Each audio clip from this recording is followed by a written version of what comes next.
Story 10. A poet went to an emir of robbers and recited a panegyric, but he ordered him to be divested of his robe. As the poor man was departing naked in the world, he was attacked from behind by dogs, whereon he attempted to snatch up a stone, but it was frozen to the ground, and being unable to do so, he exclaimed, "What whore sons of men are these? They have let loose the dogs and have tied down the stones." The emir of robbers, who heard these words from his room, laughed and said, "O philosopher, ask something from me."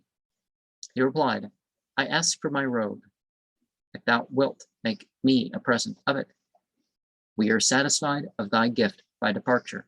A man was hoping for the gifts of people. I hope no gift from thee. Do me no evil." The robber chief took pity upon him, ordered his robe to be restored to him, and added to it a sheepskin jacket with some dirhams.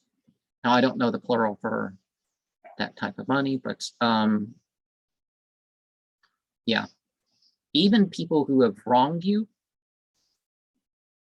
may be moved by words, or perhaps they may be moved not to wrong you via words.